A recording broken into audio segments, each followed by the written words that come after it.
Ya, bagaimana kabar Bapak Ibu Guru semuanya? Tentu baik bukan? Oke Bapak Ibu Guru, saya Wistia Lambarwati, CGP dari SMPN 49 Surabaya. Dalam angkatan ke-11, saya akan memaparkan aksi nyata saya, yaitu mengenai disiplin positif di sekolah. Mari kita lihat sama-sama dan semoga bermanfaat ya. Oke, Assalamualaikum warahmatullahi wabarakatuh. Terima kasih saya ucapkan kepada teman-teman Dewan Guru SMPN 49. Saya di sini sudah kenalan ya, kita teman, kita bestie. Jadi sudah tidak pakai perkenalan lagi, sudah cinta dan sudah sayang. Saya berhambar, mungkin kalau ada yang mau tahu, saya akan memaparkan sedikit oleh-oleh dari pendidikan yang saya ikuti, yaitu pendidikan guru penggerak, yang mana nanti bisa kita pelajari bersama. Saya diseminasikan di sini, apakah sudah relevan, apakah sudah kontekstual, bagaimana kita menghadapi teori-teori ini, kita padukan dengan karakteristik yang berada di sekolah kita. Seperti itu. Agak tegang nih kayaknya ya, agak tegang. Oke, karena untuk mencairkan suasana, segala sesuatu kalau diterima dengan suasana hati yang nyaman, berarti ilmunya nanti semoga bisa masuk ke dalam hati dan bisa diaplikasikan ya dengan baik. Nah, untuk mengurai ketegangan itu, kita langsung S-Break sebentar ya. Jadi S-Break-nya ini dari Mbak BPL, tolong ya Mbak, S-Break-nya ini ibu-ibu di sini kan sudah lelah, sudah capek, yang fun-fun, yang nggak sulit-sulit, yang merasa terhibur aja ya. Oke, saya silakan, siapa ini? Mbak Tia. Oke, silakan Mbak Tia.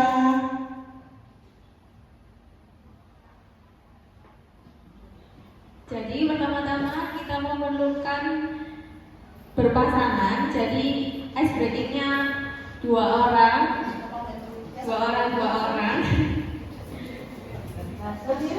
Iya, berdiri aja. Bertiga nggak boleh ya? Berdua aja.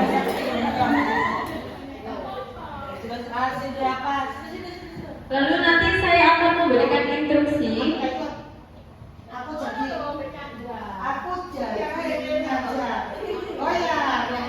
Saya akan menyatakan bersama Bu Ambar. Jadi ada yang tangannya yang satunya.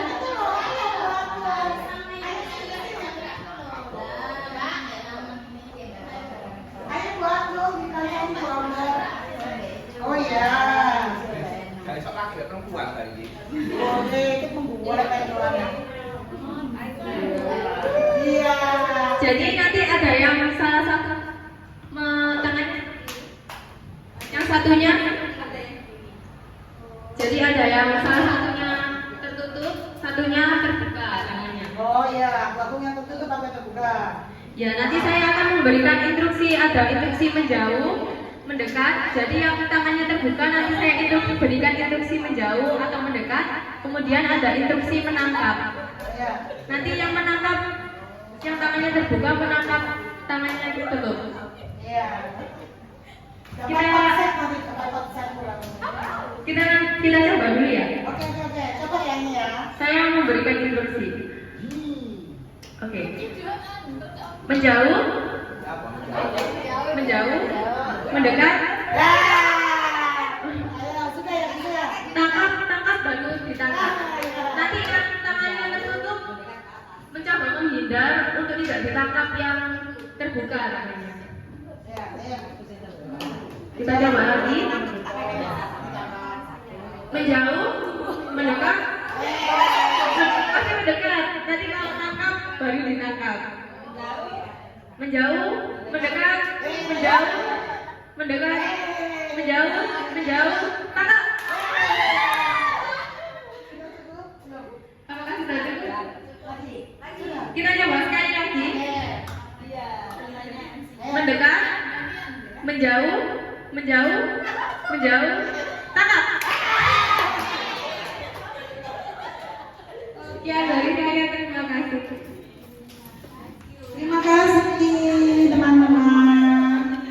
Semoga kita semakin fresh ya. Oke, bisa duduk. Konsentrasi dengan pemaparan yang akan saya sampaikan ya. Diseminasi kali ini yaitu aksi nyata yang saya buat tentang budaya positif ya. Jadi mungkin teman-teman itu seringkali melihat PPT saya itu, kenapa sih Bu Ambar itu selalu menayangkan PPT yang ada fotonya Cik Narsis ya. Jadi kita itu sepakat dalam guru penggerak itu selalu menampilkan foto kita atau sekolah kita. Itu adalah sebuah bukti otentik ya. Jadi ini karya guru-guru 49. Ini karya saya. Artinya bukan kopas gitu loh. Jadi setiap kali saya bikin karya itu selalu beraneka ragam foto saya seperti itu. Bahkan Bu Yuliana gak bener-bener tahu ibu foto seperti itu. Jadi memang saya selalu ini fotonya agak bulun ya, ini saya ambil karena lagi di SMP 49. Jadi saya mengambil foto SMP 49. Budaya positif ya. Budaya positif di sekolah yang berpihak kepada murid diyakini melahirkan generasi penerus bangsa yang unggul dan berakhlak mulia. Mungkin akhir-akhir ini kita juga sudah gencar, bahkan kemarin kita mengeluarkan fotokopian budaya positif. Apa sih budaya positif itu? Budaya positif itu kalau kita ngomong adalah peraturan, tapi beda. Ya, tapi bedanya budaya positif di sekolah 49 SMPN 49 Surabaya. Anak datang tepat waktu, saling menghormati teman, mengerjakan tugas, itu budaya positif. Perbedaan antara budaya positif dan peraturan adalah satu, budaya positif itu dilahirkan dua arah. Artinya dibuat oleh guru, disepakati oleh siswa. Kalau peraturan dikeluarkan mutlak dari sekolah, ngaten nggih, bisa diterima ya. Mungkin ini berkaitan langsung dengan Bu Rita, Pak Anwar yang tata tertib. Kalau mengeluarkan peraturan, paten. Itu adalah peraturan dari Dinas Pendidikan, dari SMPN 49. Tapi kalau budaya positif, kita diskusi. Ayo nak, kita buat budaya positif. Itu teorinya seperti itu. Melahirkan kesepakatan kelas. Jadi kalau budaya positif itu biasanya di sekolah dianakkan, dikerucutkan lebih kecil menjadi kesepakatan kelas.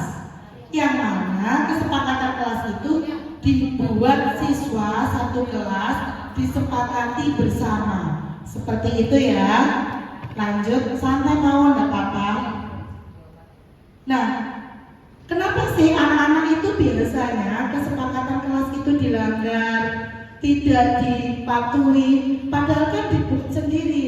Seperti halnya saya, kelas 9D.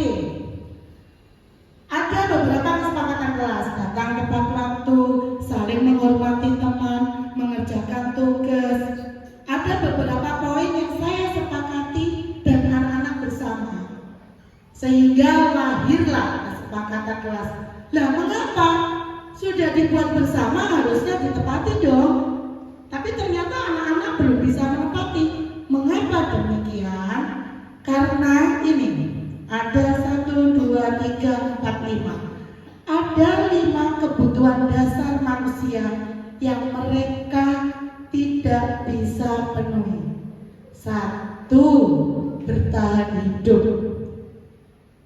Mereka tidak suka sebenarnya di SMP 49, gak nyaman. Tapi bagaimana mereka bisa bertahan? Ya opo ya siswa 49. Mau gak mau, artinya bertahan hidup secara terpaksa. Seperti itu. Jadi mau gak mau, mereka adalah SMP 49. Artinya selanjutnya dia melanggar kesepakatan kelas yang dibuat. kasih sayang dan rasa diterima. Anak-anak yang melanggar kesepakatan kelas adalah mereka yang kebutuhan kasih sayangnya tidak dipenuhi di rumah dan kurang diterima teman-temannya. Efeknya cari perhatian. Ya, yang ketiga yaitu kebebasan. Terlalu diikat di rumah, terlalu ditahan di sekolah. Efeknya cari perhatian lagi. Yang keempat adalah kesenangan. Yang kelima adalah penguasaan. Nah, santai mawon mungkin kalau kita lihat siswa-siswa kita kebutuhan 5 ini memang banyak yang tidak dipenuhi. Yang mana Bu Rita?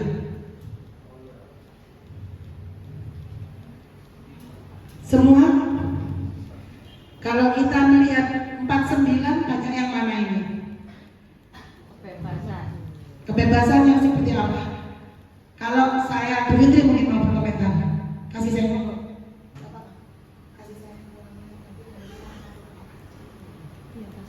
Karena kurangnya kasih sayang ya, kalau bisa anak-anak ini masih kurang kasih sayang di rumah, artinya di sekolah biasanya di sekolah.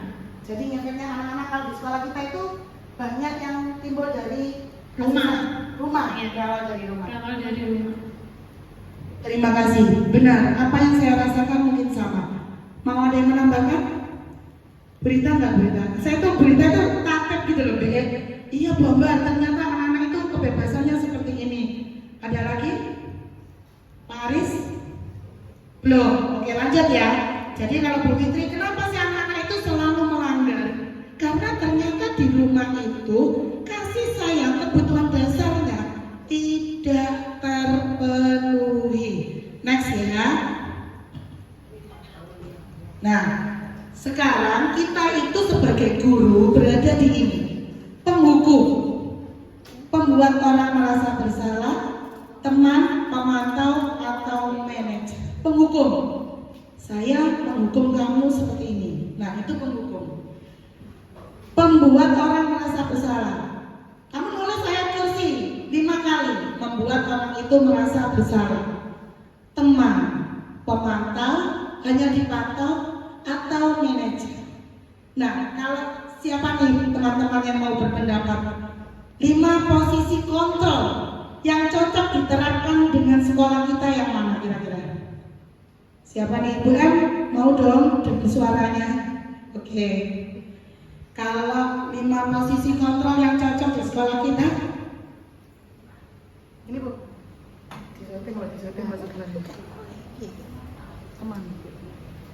Kalau posisi kontrol di sekolah kita itu saya kira teman.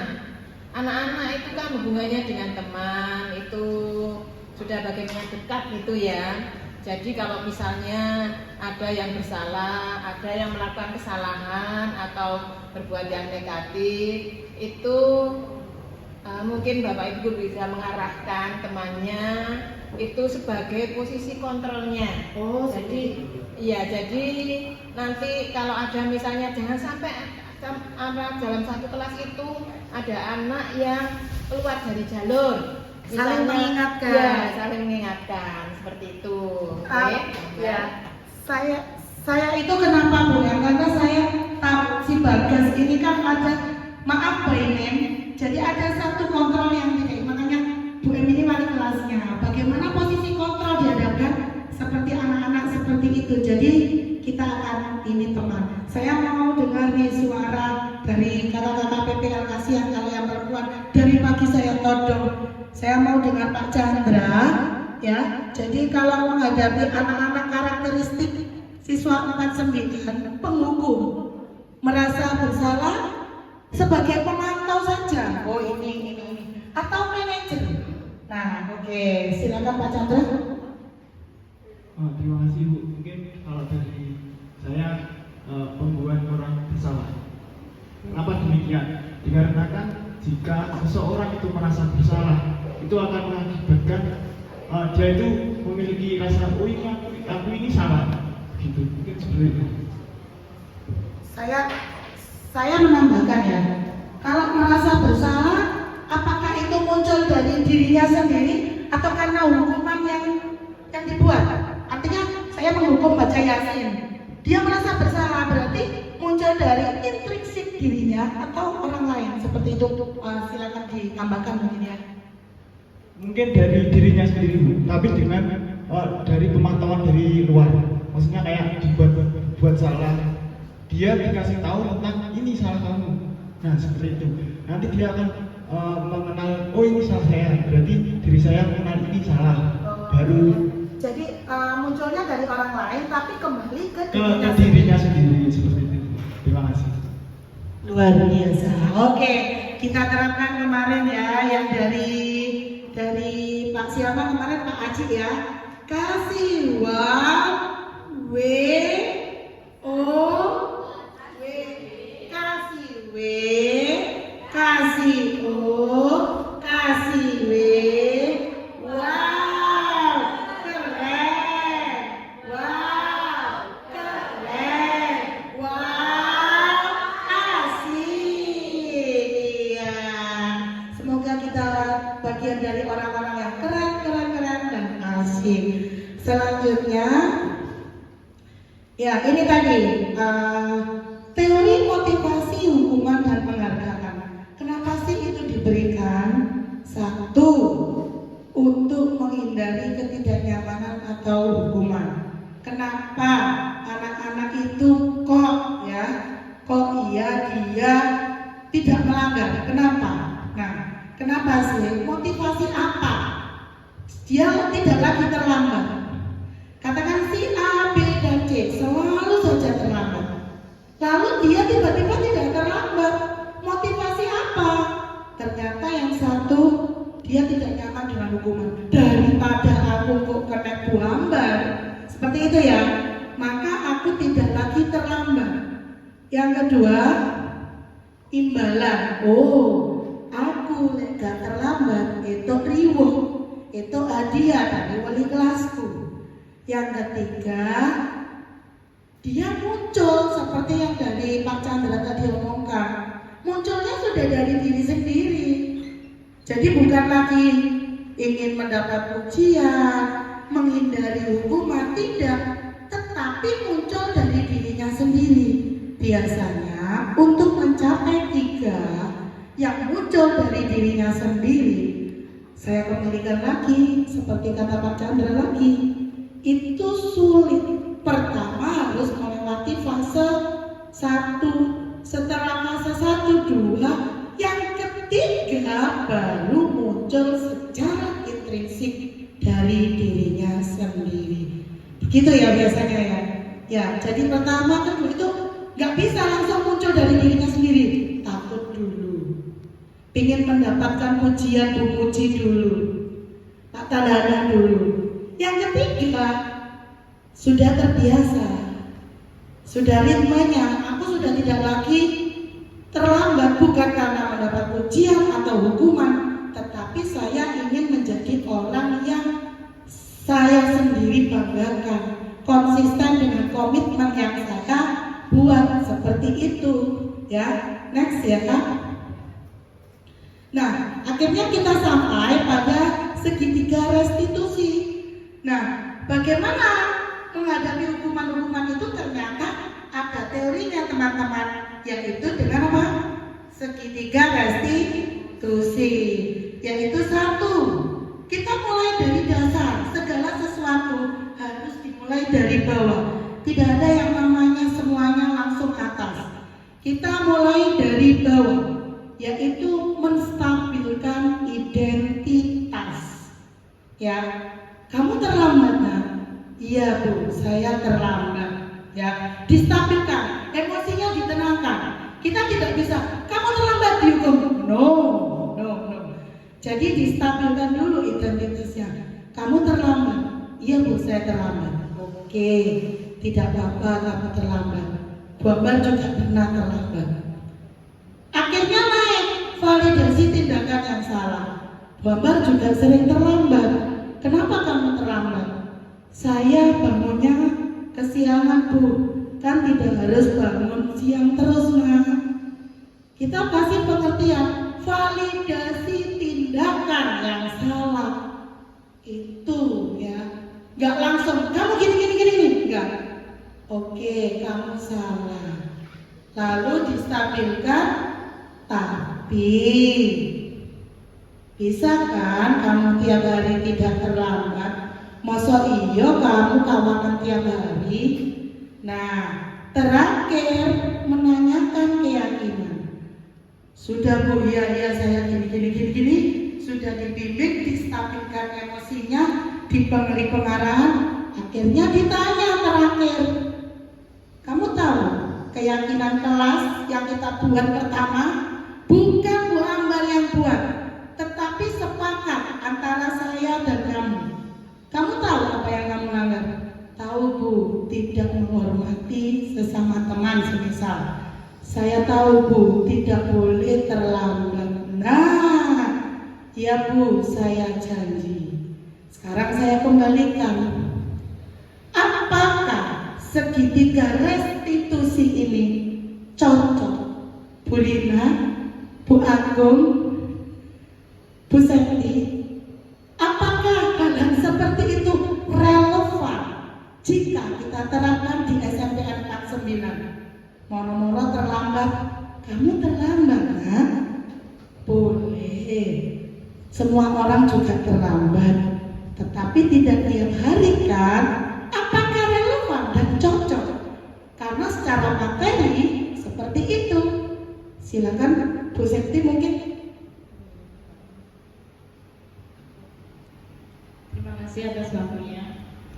Ya, ini bisa kita gunakan di sekolah kita karena di sini Bapak Ibu guru mencoba memahami posisi siswa yang memang sudah ada kendala dari rumah, ya. Kemudian Seperti yang Bu Vivi katakan, dari rumah itu sudah ada yang tidak terpenuhi kebutuhan kasih sayang. Ya. Tapi bukan, maksud saya gini Bu Septi, maksud saya gini. Kalau kita kan seperti ini. Terlambat, ayo nulis. Kalau secara teori kan bukan. Nah, kalau secara teori kan kamu nggak apa-apa nah, lebih relevan yang mana? Bu Fitri mungkin mau berpendapat. Ya, Bu Santi bisa Bu Ambar dengan keadaan seperti ini bisa. Nah, Bu Agung, oke.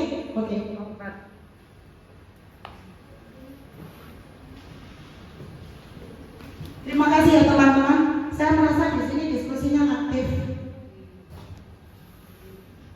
menurut saya untuk siswa di SMP 49 harus banyak memberikan pengertian yang lebih luas lagi. Jadi pemikirannya dia tidak hanya stuck di saat itu juga di waktu itu, tapi pemikiran harus diubah. Dia harus kita kasih pengertian agar kedisiplinan budaya positif tadi bisa terus sampai ke depannya, ke masa depan dia, untuk bisa berpikir seperti itu, dan budaya positif tersebut bisa terus berlangsung sampai dia sepanjang hayat. Selain itu dia juga diberi pengertian untuk berteman dengan yang baik. Misalnya di SMP 49 kan ada konselor sebaya. Oh, seperti itu. Iya. Oke. Terima kasih. Sudah. Terima kasih ya Bu ya. Ya, jadi kalau saya sendiri itu merasa pesimis, Bu Agung, Bu Lina, saya itu sempat merasa pesimis. Lingkungan di 49 itu kan seperti ini. Apakah mungkin? Tapi jawaban dari Bu Agung bisa. Jawabannya adalah konsistensi. Itu dilakukan berulang-ulang. Seperti itu ya Bu ya. Jadi bukan sekali aja, tapi konsistensi. Bisa Bu Agung. Seperti teori ini malah bagus. Ini yang bagus. Kita tidak usah membentak berteriak, tetapi memperlakukan anak seperti halnya dilakukan Bu Fitri, yaitu memposisikan kita sebagai temannya anak-anak. Dan konsistensi, sekali lagi lingkungan, bukan sekali, satu lagi lingkungan. Dengan siapa kita bergaul menentukan apa yang akan kita lakukan, seperti itu ya. Iya, Bu, belum mau menambahkan, belum atau mau? Belum. Oke, Bapak. apa-apa, saya nggak ini loh ya, ini apa? Kita diskusi sifatnya. Nah, menstabilkan identitas tadi ya, berdasarkan prinsip bahwa kesalahan adalah bagian dari proses pembelajaran. Semua orang pasti melakukan kesalahan. Setelah itu digeser ya dari identitas gagal ke sukses. Tugasnya kita sebagai guru. Validasi tindakan yang salah. Berdasarkan prinsip, setiap perilaku berupaya memenuhi suatu kebutuhan tertentu. Guru akan bergeser dari pemikiran stimulus respon menjadi proaktif. Yang terakhir, mengenali dan mengakui kebutuhan murid akan memperbaiki hubungan dengan murid. Nah, yang terakhir, kita menanyakan kepada siswa, meyakinkan kalau sudah dibuat kesepakatan kelas, terus kamu melanggar, kira-kira kamu melanggar yang poin mana nak? Setelah itu bagaimana? Kalau sudah kamu melanggar, ya Bu, saya tahu, saya melanggar kesepakatan kelas yang tidak boleh terlambat. Dan saya berjanji Bu, saya tidak akan mengulanginya lagi. Setelah segitiga restitusi dijalani, satu, yang tadi itu ya, saya ulang, distabilkan emosinya, validasi tindakan yang salah, oke kamu salah, tetapi tidak seharusnya kamu begitu. Turun lagi, menanyakan keyakinan, apakah keyakinan yang kamu buat. Nah, ini saya mengangkat beberapa kasus, yaitu Dika marah pernah menendang Almira karena Dika diejek nilainya jelek. Nah, ini saya tapi videonya akan saya inikan. Nah, ini Dika marah menendang Almira karena Dika diejek nilainya jelek. Bagaimana penyelesaian masalah? Menggunakan segitiga restitusi. Ayo Pak Aris, saya minta bantuan. Ada sebuah kasus, Dika itu marah menendang Almira karena diejek nilainya jelek. Saya tidak membunyikan videonya. Nah, kalau menurut Pak Aris bagaimana itu? Penyelesaiannya, Dika itu kan marah. Saya sebagai guru harus memarahi Dika atau bagaimana?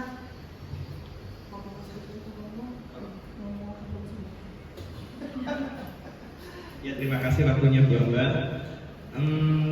Di sini kasusnya Dika.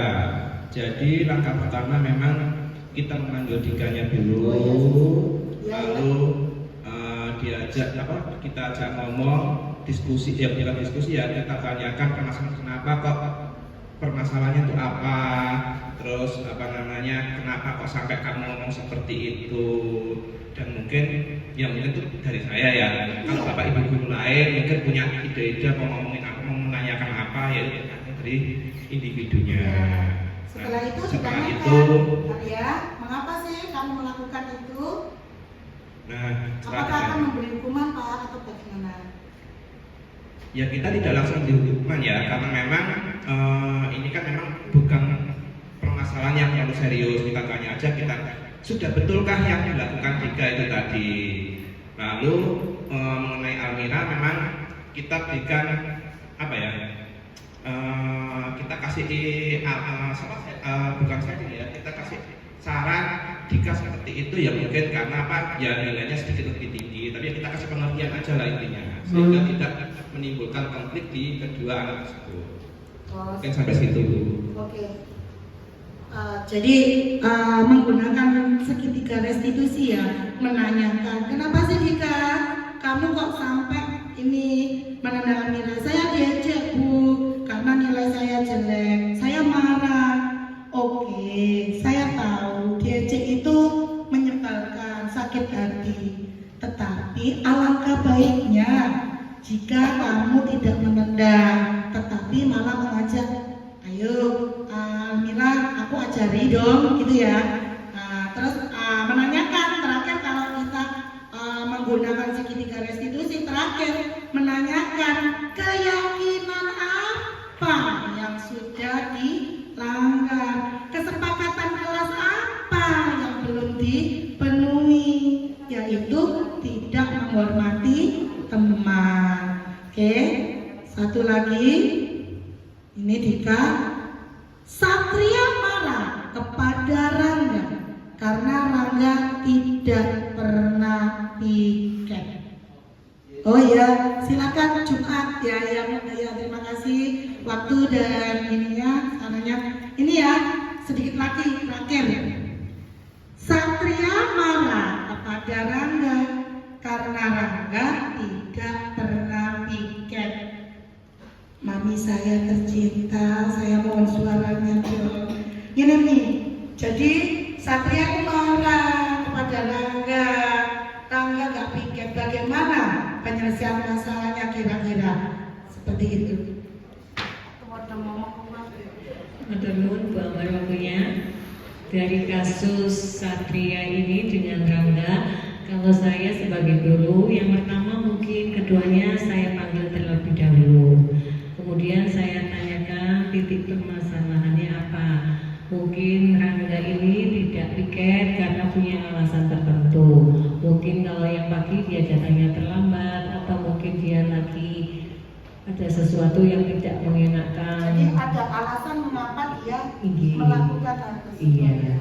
Kemudian Satria kita beri pengertian juga. Jadi mungkin di hari itu Rangga tidak bisa piket, mungkin nanti diganti dengan hari yang lain. Jadi kita damaikan semuanya supaya bisa saling kerjasama. Itu saya kira. Terima kasih.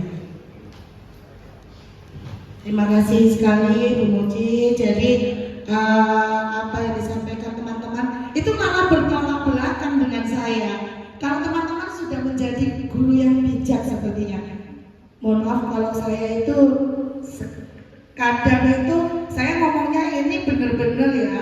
Saya itu nggak bisa kadang kalau membicarakan anak, mungkin insya Allah dengan adanya dukungan guru pendidikan guru penggerak ini saya berevolusi ya. Jadi kadang saya kalau sudah nyiapkan anak terus anaknya nggak nganut yang di belakang, nah itu yang nggak boleh.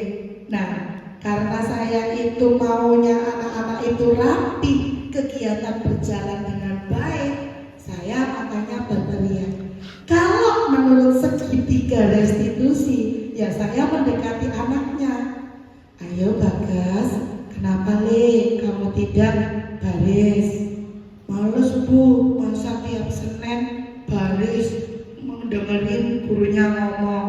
Lalu saya menyarankan, Bapak tahu kamu ini bosan, tapi tidak seharusnya begitu kan? Nah, apa keyakinan, apa kesepakatan kelas yang kamu langgar? Tidak disiplin Bu. Iya, jangan diulangi ya Bagas. Apakah itu relate?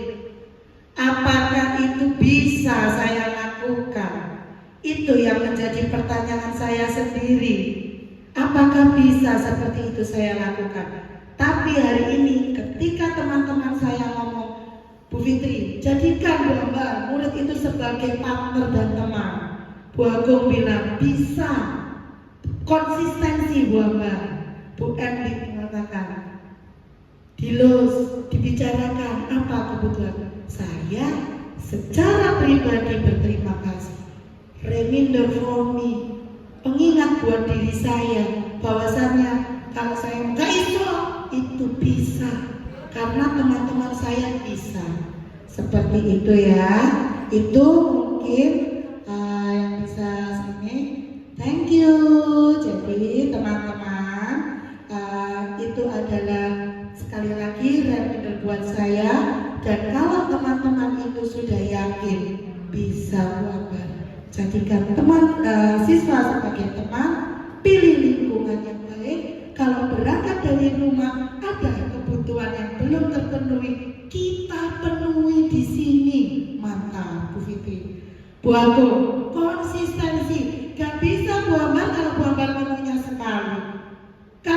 hari sudah bagus, sudah bisa disiplin, konsistensi, diulang-ulang. Batu yang keras akan luluh jika tiap hari terkena air. Seperti itu ya. Jadi apa yang mengeras bisa luluh karena perkataan dan kasih sayang kita sebagai guru. Terima kasih teman-teman, sangat menginspirasi. Semoga ini tidak hanya berguna bagi saya, berguna bagi teman-teman, dan kita bisa bersama-sama menerapkannya di 49. Kita ubah ketakutan, kekhawatiran kita sebagai kekuatan untuk menebalkan ilmu anak-anak kita. Sekian, assalamualaikum warahmatullahi wabarakatuh. Atau mungkin ada yang bertanya? Ada yang bertanya ini ya? Enggak, kita sudah diskusi ya, sudah 2 arah. Ini tadi sudah 2 arah, oke? Saya ulang lagi, assalamualaikum warahmatullahi wabarakatuh.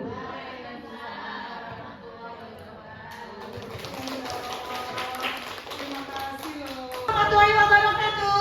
Waalaikumsalam warahmatullahi wabarakatuh. Selamat pagi semuanya. Pagi luar biasa. Oke. Kasih wow untuk 9C. Wow. Keren. Oke, sudah. Jadi anak-anak, hari ini sebelum Ibu memulai pelajaran, agar kelas kita tertib, nyaman dan belajar. Dalam belajar, apakah kita mau membuat kesepakatan kelas? Mau. Ya, jadi kesepakatan kelas ini adalah kesepakatan antara Bu Ambar dan kalian dan anak-anak semua. Jadi kita sepakati bersama, bukan peraturan dari Bu Ambar, bukan peraturan dari kalian. Jadi kita sepakati bersama, oke? Oke, semisal tidak ada PR, harus menghormati teman, datang tepat waktu, pelajaran tidak boleh melebihi jam. Seperti itu ya, nanti kita sepakati bersama. Siap? Siap. Oke. Bu Ambar, minggu kemarin sudah bagikan sticky note. Silakan kalian membuat di atas sticky note. Ditulis mulai sekarang, silakan.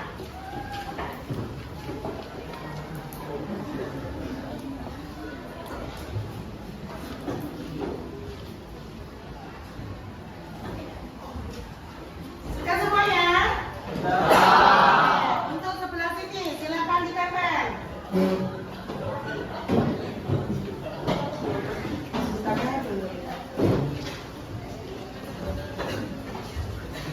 Ada pertanyaan sebelumnya? Ada yang bertanya? Siapanya? Apa pertanyaannya siapanya? Boleh nggak kalau nggak menyetujui kesepakatannya teman? Boleh nggak Pak tidak menyetujui? Boleh. Karena ini kesepakatan, jadi boleh tidak menyetujui pendapat teman. Jadi disepakati bersama ya. Nanti hasil terbanyak apakah bisa dilaksanakan atau tidak. Seperti itu ya nak? Ya, ada lagi pertanyaannya? Iya Freya? Tanya, bolehkah buat kesepakatan lebih dari 1? Bolehkah membuat kesepakatan lebih dari 1? Nah, tidak boleh Freya ya. Jadi cukup 1 saja. Oke, kita lanjut sebelah sini silakan.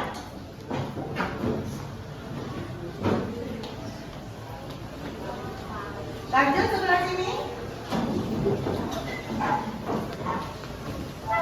Rakel sebelah sini.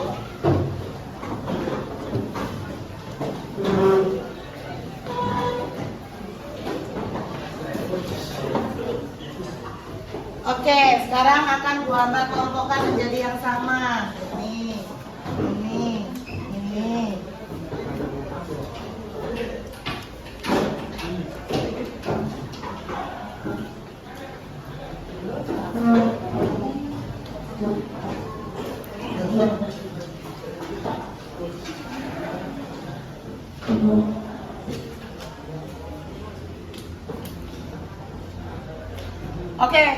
Oke, sudah.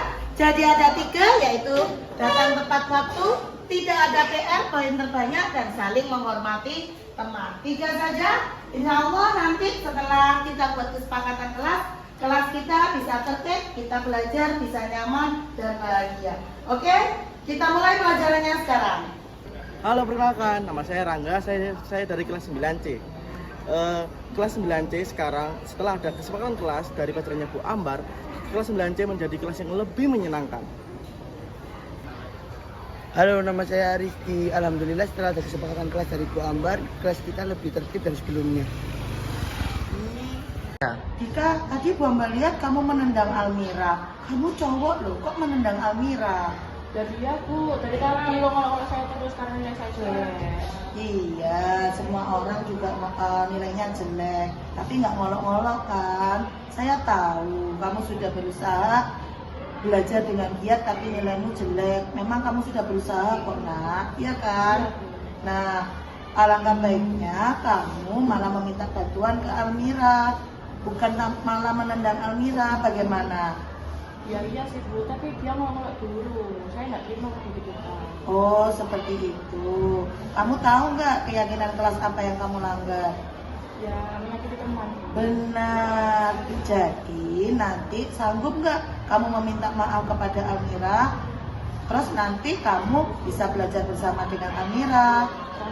Gitu ya. Nanti Bu Ambar juga membantu bagaimana caranya agar Almira juga bisa mengajari kamu dan tidak mengolok-olok lagi. Kamu tidak sakit hati ya nak? Iya Mbak.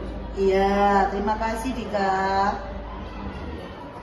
Satria, Bu Ambar tadi lihat kamu tadi mengolok-olok Rangga di kelas, iya kan? Iya Bu. Kenapa seperti itu? Soalnya Rangganya nggak mau piket Bu. Oh begitu, Bu Ambar tahu kamu sudah capek-capek piket, tapi ternyata Rangga nggak piket. Oke, semua orang memang punya kesalahan, tapi seharusnya kamu tidak mengolok-olok dia di depan kelas. Loh, nggak bisa gitu Bu. Saya kan juga capek Bu. Terus ya Rangga nggak mau piket. Bagaimana kalau kamu menegur Rangga tanpa sepengetahuan teman yang lain? Ya Bu. Sanggup nggak? Sanggup, berarti kamu sanggup dong meminta maaf sama Rangga? Iya Bu, saya sanggup minta maaf dan Iya, saya tahu kok kamu sakit hati, tapi jangan dilampiaskan seperti itu lagi ya. Iya Bu. Kamu tahu nggak keyakinan kelas apa yang kamu melanggar? Iya Bu, tahu tidak menghormati teman. Benar, kamu sanggup meminta maaf ya nak? Sanggup Bu. Oke, kalau begitu nanti kamu meminta maaf ke Rangga ya, agar Rangga juga tahu dia harus menjalankan piket. Seperti itu ya Satria. Iya Bu Ambar. Halo, perkenalkan nama saya Andika. Alhamdulillah, di SMP Negeri 49 Surabaya sudah menerapkan budaya positif. Sebagai siswa, saya sangat nyaman dan juga tentram berada di SMP Negeri 49 Surabaya. Salam budaya positif. Alhamdulillah, karena desiminasi kemarin di SMP 49 banyak perubahan tentang adanya budaya positif. Akan tetapi juga banyak kekurangan. Maka saya akan mengadakan program tindak lanjut untuk merefleksi, meningkatkan kualitas, dan yang lainnya dalam rangka peningkatan budaya positif. Semoga bermanfaat ya. Wassalamualaikum warahmatullahi wabarakatuh.